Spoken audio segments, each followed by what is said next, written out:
카카오톡으로 받은 선물이나 기프티콘 이런 거 사용하시고 나면요 꼭 받으셔야 합니다.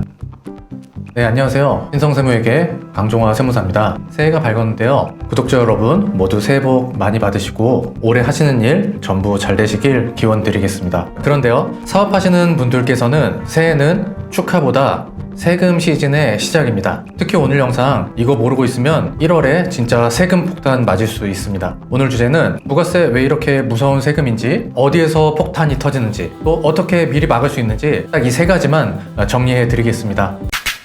이미 사업을 하시는 분들은 잘 아실 거예요. 부가세가 가장 무섭다는 사실 말이죠. 하지만 작년에 처음 창업하신 사장님들은 이번에 첫 부가세 신고일 수도 있겠죠. 쉽게 말씀드리면 부가세는 이 소득세가 아닙니다. 바로 거래세인데요. 매출액의 10%는 내가 세금으로 낼 돈이고요. 매입액의 10%는 내가 돌려받을 돈, 즉 부가세는 이 매출에서 매입을 뺀 차액, 그 차액의 10%를 국가에 내는 세금, 이렇게 이해하시면 되겠습니다. 지금부터 이 부분은 집중해서 들으셔야 합니다. 우리가 부가세 계산에서 절대 못 빼는 비용이 있는데요. 바로 인건비입니다. 월급 줄 때 우리가 부가세 10% 직원에게 더 주지 않잖아요? 그래서 인건비는 비용으로는 인정되지만 부가세에서는 매입세 공제가 안 되는 겁니다. 그래서 결국 이 마진의 10%를 부가세로 내야 한다고 생각했는데 실제로는 인건비를 뺀 그 부분에 대한 마진이 그럼 올라가게 되겠죠. 이렇게 되면 부가세 납부 금액이 인건비의 10%만큼 커지게 되거든요. 그래서 사장님들 대부분이 이렇게 말씀하세요. 이게 맞냐? 이렇게 많이 내는 게 정상이냐? 이렇게 여쭤보시는데요. 네, 정상입니다. 그래서 부가세가 무서운 거라고 말씀드릴 수 있습니다.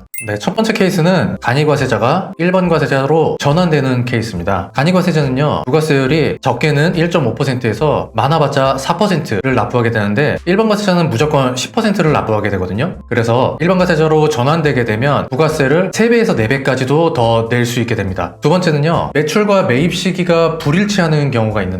예를 들어서 2025년 하반기에 매출은 잔뜩 발생을 했는데 매입 세금 계산서는 1월에 수취하게 되는 경우죠. 이러면 부가세에서 매입세 공제를 받지 못하고 세금이 한꺼번에 몰리게 됩니다. 그래서 12월 매입 세금 계산서는 1월 10일까지 발급 가능하거든요. 지금이라도 거래처에 바로 연락하셔야 됩니다. 그리고 세금 계산서 아직 못 받은 게 있으면 빨리 발행해달라고 독촉하셔야 되는 거예요. 네, 핵심만 말씀드려 볼게요. 간이과세자라면 꼭 기억하셔야 됩니다. 평균 매출 월 860만 원이 넘으면 일반 과세자로 전환되거든요. 11월까지 만약 계산을 해봤는데 이 금액이 넘었다 라고 하면 차라리 12월에는 사업을 잠깐 중단하시고 오히려 쉬는 게 더 나을 수도 있다는 거예요. 그리고 개인과의 거래를 주로 하신다면 세금 계산서를 발행하지 마시고 꼭 현금 영수증을 발행해서 매출을 잡으시라고 말씀드릴 것 같아요. 현금 영수증 매출은요, 이 10%를 내는 게 아니라 부가세를 8.7%만 납부할 수 있기 때문입니다. 세 번째는 사업용 카드를 홈택스에 등록하시는 방법인데요. 두 가지가 중요해요. 신용카드하고 체크카드 전부 가능하니까 등록하시고요. 내가 개인용으로 사용하는 카드하고 사업용으로 사용하는 카드가 만약에 별도로 있다고 하더라도 구분하지 마시고 전부 다 일단 먼저 등록하시라고 말씀드릴 수 있을 것 같아요. 그리고 네 번째로 카카오톡으로 받은 선물이나 기프티콘 이런 거 사용하시고 나면요, 현금 영수증을 꼭 받으셔야 합니다.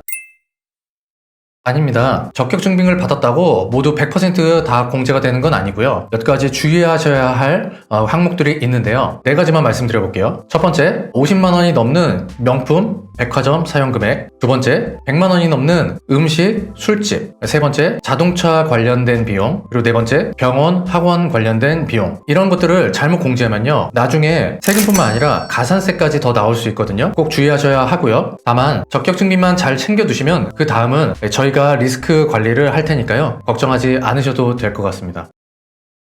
부가세는요, 사업자가 처음 만나는 세금이고 가장 자주 내는 세금인데요. 소상공인 자영업자 분들은 종합소득세보다 부가세가 더 많이 나가는 경우가 많거든요. 저도 예전에 술집을 한번 운영해 본 적이 있었는데 사실 소득세는 거의 내지 않았지만 부가세는 반기마다 한 300만 원씩 냈던 기억이 있어요. 그리고 더 하나 중요한 거는 종합소득세나 법인세 매출의 기준이 되는 게 바로 이 부가세라는 겁니다. 그래서 부가세 신고는 모든 사업자의 세금의 시작과 끝이라고 말씀드릴 수 있을 것 같아요. 그래서 오늘 내용이 사업하시는 사장님들께 조금이라도 도움이 되셨으면 좋겠고요. 더 궁금한 내용은 더보기나 고정 댓글에 있는 링크를 통해 문의를 남겨주시면 최대한 쉽게 답변 드리도록 하겠습니다.